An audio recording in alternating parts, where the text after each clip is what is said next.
माँ स्कंद की भक्तों हम कथा सुनाते हैं, कथा सुनाते हैं।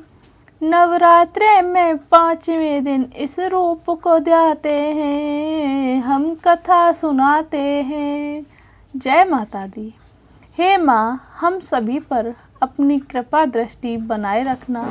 माता रानी, आपके प्रति भक्ति और प्रेम कभी कम न हो, ऐसा वरदान देने की कृपा करना। माता के इन 9 दिनों में भक्त पूजा पाठ और उपवास करते हैं और माता को प्रसन्न करने की कोशिश करते हैं। माता रानी को नियम से अलग अलग प्रसाद का भोग लगाते हैं। इन कामों को करने से माता रानी की कृपा आप और आपके पूरे परिवार पर हमेशा बनी रहती है। अगर आप सभी माता रानी की कथा को ध्यानपूर्वक सुनते हैं और उनकी पूजा सच्ची श्रद्धा व भक्ति से करते हैं तो माता रानी आपके घर में खुशियाँ लाती हैं और रोग शोक दरिद्रता जैसे सभी विकार दूर होते हैं। घर में धन संपदा समृद्धि यश इन सभी की वृद्धि होती है। अब आप सभी प्रसन्न चित्त मन से माँ दुर्गा के 5वें स्वरूप माँ स्कंद देवी की कथा को सुनिए।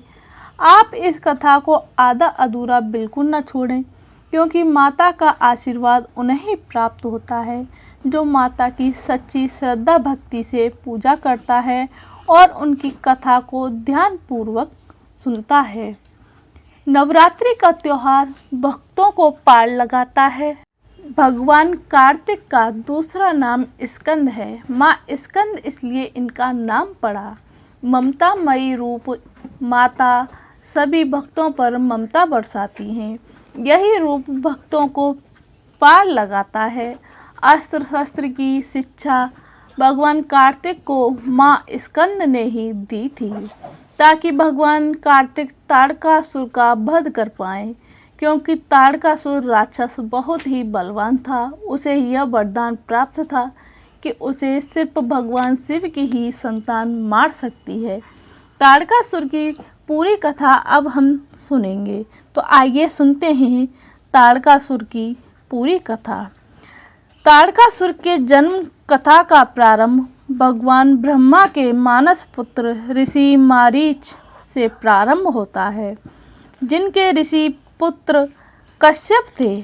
हमारे धार्मिक पुराणों में उल्लेख मिलता है कि ऋषि कश्यप के 13 पत्नियां थीं, जिसमें बड़ी पत्नी दिति ऋषि कश्यप को अति प्रिय थी।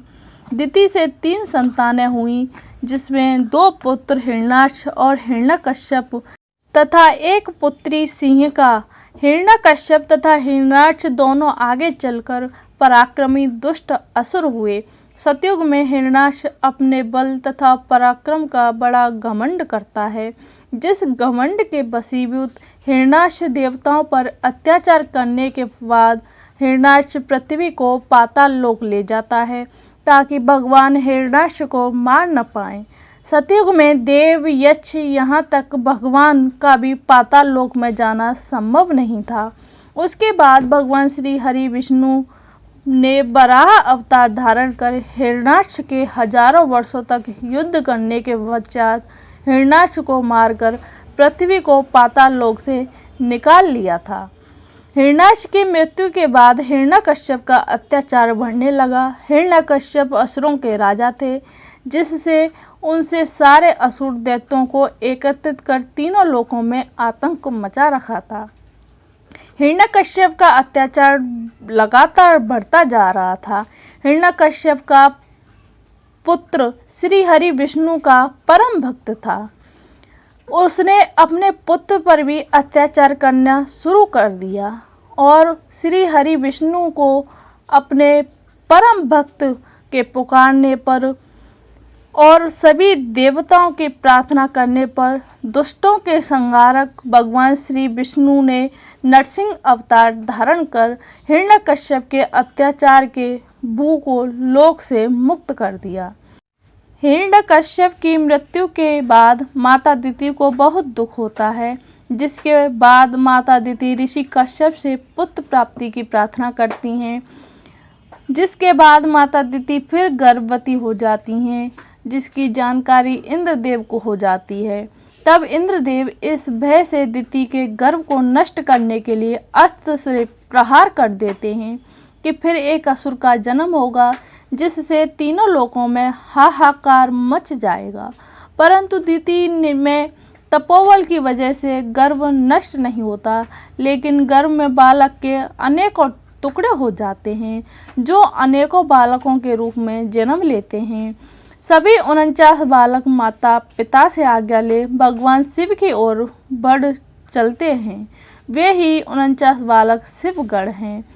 दिति पुनः संतानों के पास नहीं होने की वजह से दुखी हो जाती है और पुनः ऋषि कश्यप से प्रार्थना करती है।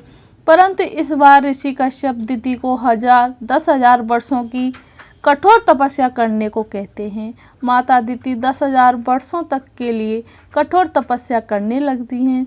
उसके बाद 10,000 वर्षों के कठोर तपस्या के बाद माता दिति को इच्छा अनुसार संतान प्राप्ति का वरदान मिलता है, जिससे माता दिति महापराक्रमी अजय असुर पुत्र की प्राप्ति करती हैं, जिसका नाम बजरंग रखा जाता है। बजरंग माता दिति के आदेश अनुसार देवताओं पर चढ़ाई कर देता है और देवताओं को परास्त कर इंद्रलोक पर अपना आधिपत्य कर लेता है। तत्पश्चात देवताओं के प्रार्थना करने पर ऋषि कश्यप और भगवान विष्णु के कहने पर बजरंग इंद्रदेव को क्षमा कर इंद्रलोक को देवताओं को सौंप देता है। पिता ऋषि कश्यप पुत्र बजरंग के क्षमा भाव पराक्रम से प्रसन्न होकर अपने तपोबल से एक सुंदर कन्या को प्रकट कर बजरंग के साथ विवाह करवा देते हैं। वह कन्या पूरी निष्ठा से पतिव्रता धर्म का पालन करती है, जिससे प्रसन्न होकर बजरंग अपनी पत्नी से मनचाहा वरदान मांगने को कहता है। बजरंग के वचन को सुनकर वह कन्या बेहद प्रसन्न होती है और बजरंग से तीनों लोगों को जीतने वाला बलवान पुत्र की मांग करती है। पत्नी की मांग सुन बजरंग गहरी सोच में पड़ जाता है, क्योंकि वह देवताओं से बैर नहीं रखना चाहता था, परंतु अपने वचन को पूरा करने के लिए बजरंग पराक्रमी एवं बलवान पुत्र की प्राप्ति के लिए कठोर तपस्या करने लगता है, जिसके परिणाम स्वरूप उसकी पत्नी एक बलवान पराक्रमी पुत्र को जन्म देती है, जिसके जन्म के समय चारों ओर बिजलियां चमकने लगीं तथा बादल गर्जना करने लगे, जिसकी वजह से ही बालक का नाम तारक रखा गया, जो बाद में तारकासुर के नाम से प्रसिद्ध हुआ। जन्म के कुछ महीने बाद ही तारक का शरीर विशाल पर्वत जैसा हो गया। तत्पश्चात तारक माता पिता से आज्ञा लेकर शक्तियाँ एकत्रित करने तपस्या के लिए निकल जाता है। हजारों वर्षों के कठोर तपस्या कर तारक ब्रह्मा जी को प्रसन्न कर लेता है और ब्रह्मा जी से देवी देवता दानव मानव पूरे ब्रह्मांड में किसी के हाथों न मारे जाने का वरदान मांगता है। लेकिन ब्रह्मा जी इस वरदान को नीति के विरुद्ध कहकर उसे किसी विशिष्ट व्यक्ति के हाथों मारे जाने को कहते हैं, जिसका चुनाव करना ब्रह्मा जी की तारक के ऊपर ही छोड़ देते हैं कि वह किसके हाथों मरना चाहेगा। तब तारक अपनी चतुराई का इस्तेमाल कर शिव पुत्र के हाथों मारे जाने को कहता है, जिस पर ब्रह्मा जी तथास्तु कहते हैं। भगवान शिव उस दौरान वैराग्य धारण किए होते हैं। ऐसे में भगवान शिव का पुत्र होना असंभव था। वरदान प्राप्ति के बाद तारक तारकासुर हो जाता है और समस्त लोकों में अपना भय पैदा कर देता है।